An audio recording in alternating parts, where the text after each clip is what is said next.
सदैव संदेह करने वाले व्यक्ति के लिए प्रसन्नता ना इस लोक में है ना ही कहीं, और अशांत को सुख कैसे हो सकता है। सुखी रहने के लिए शांति बहुत जरूरी है। अपनी दृष्टि सरल रखो, कुटिल नहीं।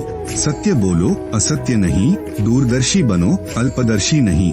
परम तत्व को देखने का प्रयास करो, क्षुद्र वस्तुओं को नहीं।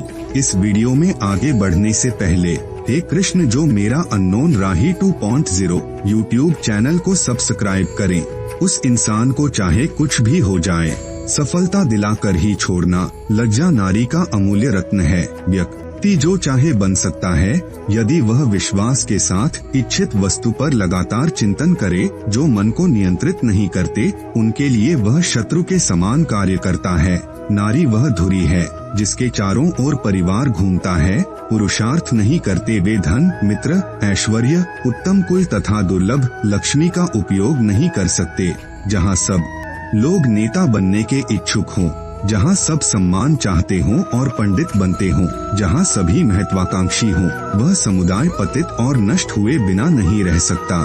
जिसने पहले तुम्हारा उपकार किया हो वह यदि बड़ा अपराध करे तो भी उनके उपकार को याद करके उसका अपराध क्षमा कर दो। किसी और का काम पूर्णता से करने से कहीं अच्छा है कि अपना काम करें, भले ही उसे अपूर्णता से करना पड़े। एक बुरा आदमी उतना ही प्रसन्न होता है जितना कि एक अच्छा आदमी दूसरों के बीमार बोलने से व्यथित होता है।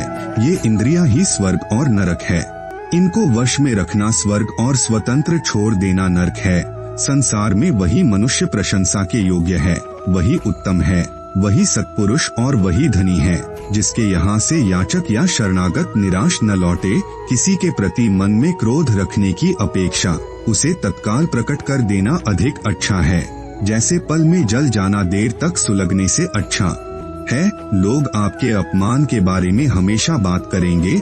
सम्मानित व्यक्ति के लिए अपमान मृत्यु से भी बदतर है। जिसे सत्य पर विश्वास होता है और जो अपने संकल्प पर दृढ़ होता है उसका सदैव कल्याण होता रहता है।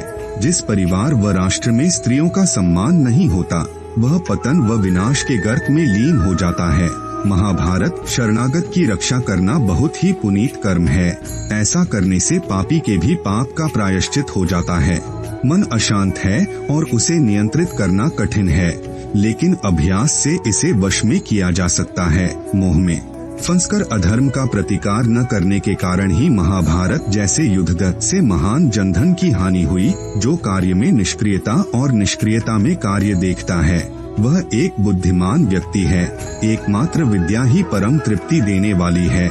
नारी प्रकृति की बेटी है, उस पर क्रोध मत करो। उसका हृदय कोमल है, उस पर विश्वास करो। अहंकार मानव का और मानव समाज का इतना बड़ा शत्रु है जो संपूर्ण मानव जाति के कष्ट का कारण और अंततः विनाश का द्वार बनता है।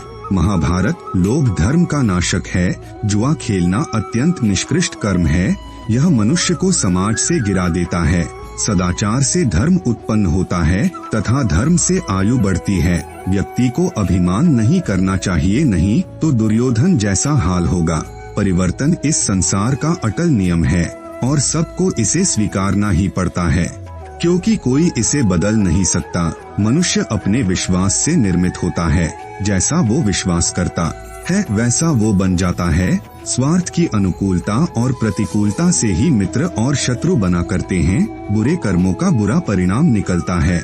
मनुष्य जीवन की सफलता इसी में है कि वह उपकारी के उपकार को कभी न भूले, उसके उपकार से बढ़कर उस उपकारी व्यक्ति का उपकार कर दे। चतुर मित्र सबसे श्रेष्ठ व मार्ग प्रदर्शक होता है। अपने पूर्वजों का सम्मान करना चाहिए, उनके बताए हुए मार्ग पर चलना चाहिए, उनके दिए उपदेशों का आचरण करना चाहिए। विपत्ति के आने पर अपनी रक्षा के लिए व्यक्ति को अपने पड़ोसी शत्रु से भी मेल कर लेना चाहिए। आत्मज्ञान की तलवार से काटकर अपने हृदय से अज्ञान के संदेह को अलग कर दो। अनुशासित रहो, उठो। बुद्धिमान व्यक्ति को समाज कल्याण के लिए बिना आसक्ति के काम करना चाहिए। जो मनुष्य अपने माता पिता की सेवा पूरे सद्भाव से करते हैं उनकी ख्याति इस लोक में ही नहीं बल्कि परलोक में भी होती है। जैसे तेल समाप्त हो जाने पर दीपक बुझ जाता है, उसी प्रकार कर्म के क्षीण हो जाने पर भाग्य भी नष्ट हो जाता है। बैर के कारण उत्पन्न होने वाली आग एक पक्ष को स्वाहा किए बिना कभी शांत नहीं होती। जैसे जल द्वारा अग्नि को शांत किया जाता है, वैसे ही ज्ञान के द्वारा मन को शांत रखना चाहिए। द्वेष से सदैव दूर रहें। बड़े से बड़ा शूरवीर भी अगर अधर्म और अन्याय का साथ देता है तो धर्म के आगे उसे अंततः झुकना ही पड़ता है। जुआ खेलना अत्यंत निकृष्ट कर्म है। यह मनुष्य को समाज से गिरा देता है। सभी को भ्रातृभाव से रहना चाहिए। अपनी निंदा सहने की शक्ति रखने वाला व्यक्ति मानो विश्व पर विजय पा लेता है। जैसे सूखी लकड़ी के साथ मिली होने पर गीली लकड़ी भी जल जाती है, उसी प्रकार दुष्ट दुराचारियों के साथ संपर्क में रहने पर सज्जन भी दुर्हक भोगते हैं। महाभारत। सोकर नींद जीतने का प्रयास न करें। कामोपयोग के द्वारा स्त्री को जीतने की इच्छा न करें। 2 प्रकार के व्यक्ति संसार में स्वर्ग के भी ऊपर स्थिति होते हैं। एक तो जो शक्तिशाली होकर क्षमा करता है और दूसरा जो दरिद्र होकर भी कुछ दान करता रहता है।